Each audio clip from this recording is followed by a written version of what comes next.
It was hanging in the back of my sister's closet, hidden behind winter coats and forgotten shoe boxes. Soft ivory fabric, delicate and almost glowing in the dim light of her bedroom.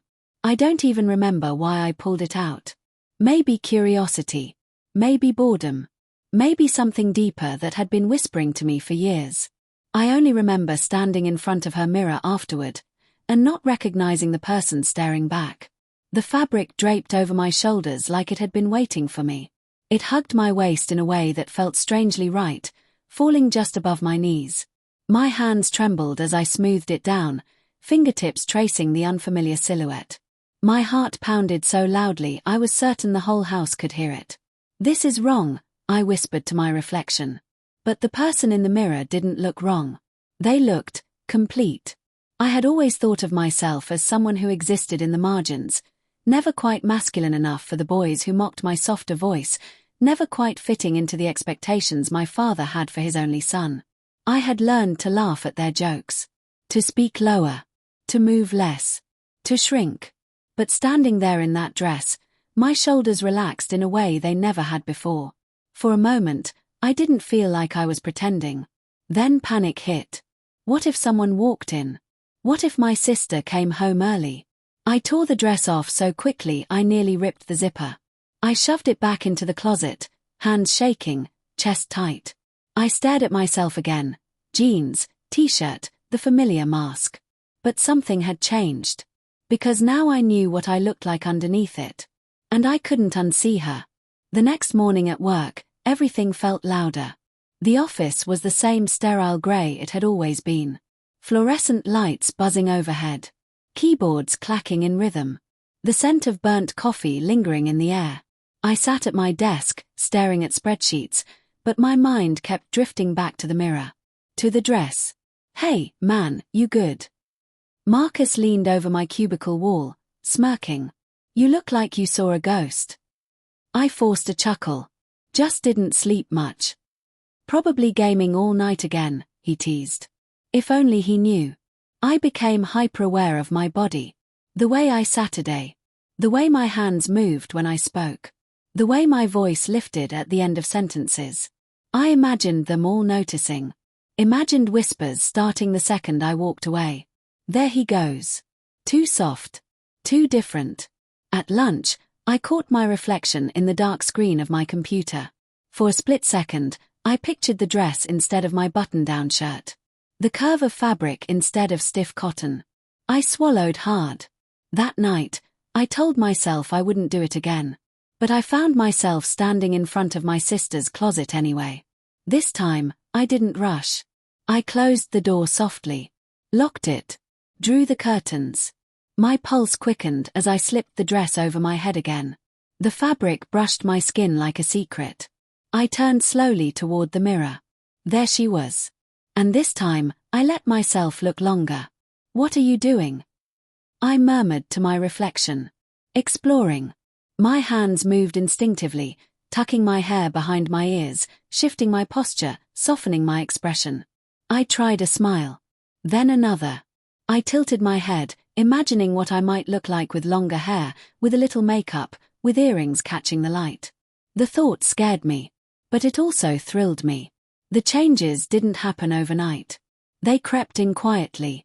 I started staying up late, researching makeup tutorials in incognito mode. Watching transformation videos with headphones on. Reading stories from people who described feelings that mirrored mine so closely it felt like they were reading my diary. One Saturday, when the house was empty, I went further. I borrowed one of my sister's old makeup kits, stuff she barely used anymore. My hands were clumsy at first. Foundation too thick. Mascara smudged. Lipstick uneven. I almost gave up. Then I tried again. And again. By the fourth attempt, something clicked. The contour softened my jawline. The mascara made my eyes look wider, more expressive. When I applied a subtle shade of pink lipstick, my breath caught. I looked beautiful. Tears blurred my vision unexpectedly. "Is this me?" I whispered. It felt like meeting a version of myself I had been searching for my whole life. But beauty came with fear. The following week, I made a decision that terrified me. I ordered my own dress. Not ivory this time. A soft blush pink, knee-length, simple but elegant. I had it delivered to a locker downtown instead of my house. When I picked it up, my hands shook so badly I almost dropped the package. That night, in my room, I unwrapped it slowly. The fabric was lighter than I expected, smooth and cool against my skin. When I slipped it on, it fit even better than the first one. This wasn't borrowed. This was mine. I paired it with the makeup I'd been practicing and stood in front of the mirror. For the first time, I didn't see a disguise. I saw authenticity.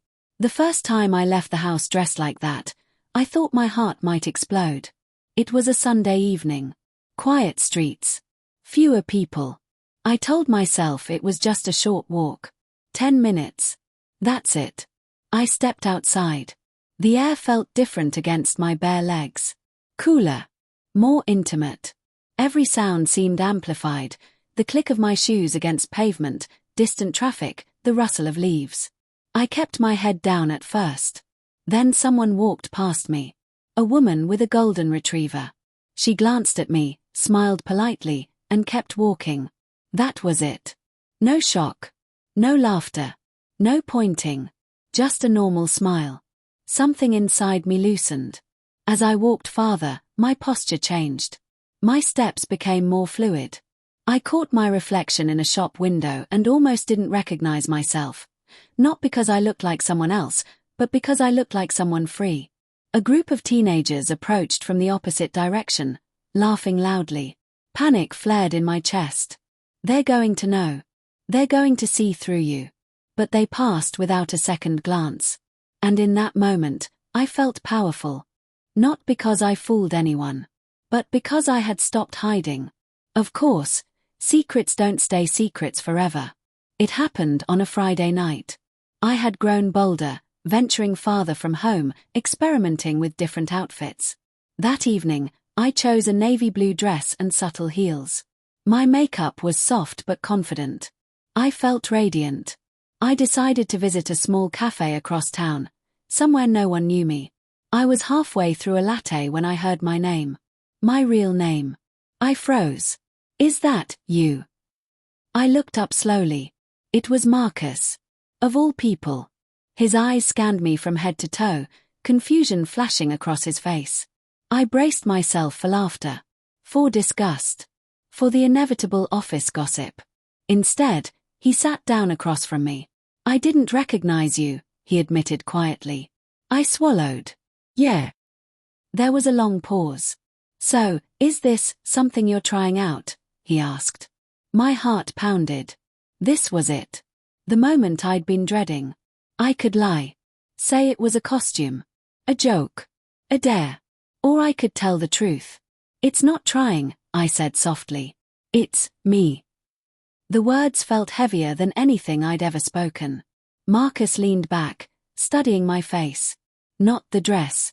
Not the makeup. My face. You seem happier, he said finally. The simplicity of it stunned me. I am. He nodded slowly. Then. I guess that's what matters. It wasn't a dramatic declaration of support. It wasn't a cinematic embrace. But it was acceptance. And it was enough. The real confrontation came later. Rumors spread at work, of course. Whispers in hallways. Curious glances. Some awkward conversations. A few crude jokes I pretended not to hear. My manager called me into her office one afternoon. I expected the worst. Instead, she closed the door gently and said, I've heard some chatter. I want you to know that as long as your performance doesn't change, this isn't a problem. My throat tightened. Thank you. But, she added, you need to decide how you want to present yourself here. Consistency will make it easier, for you and for everyone else. It was a challenge disguised as advice. Did I want to keep living two lives? Or did I want to merge them? That weekend, I stood in front of my mirror again. Dress laid out on my bed. Work clothes hanging in my closet. I thought about the fear. The secrecy. The relief of that woman's smile. Marcus's quiet acceptance. The way I felt walking down the street as myself. I picked up the dress. Monday morning, I walked into the office wearing it. Conversations stopped. Eyes widened. My pulse roared in my ears. But I kept walking. Step by step. I reached my desk, set down my bag, and logged into my computer. No apology. No explanation. Just presence. The first hour was the hardest. Then the second passed. By lunch, people were speaking to me normally. Asking about projects. Complaining about deadlines. Life continued. Only now, I wasn't acting. Over time, the stares faded. What remained were connections. Unexpected ones. A coworker who confided in me about her own struggles with identity. A barista who complimented my earrings every Friday. Even Marcus, who eventually asked me for makeup advice for a Halloween costume, grinning sheepishly. The dress that once felt like a secret rebellion became just another part of my wardrobe. But it was more than fabric. It was courage stitched into seams. It was honesty draped over shoulders that had carried shame for too long. I didn't transform into someone new. I uncovered someone who had always been there. If you had told me a year ago that a single dress would unravel everything I thought I knew about myself, I would have laughed. But sometimes, change doesn't arrive as a thunderstorm. Sometimes, it slips quietly over your head, brushes against your skin, and whispers, "This is who you are."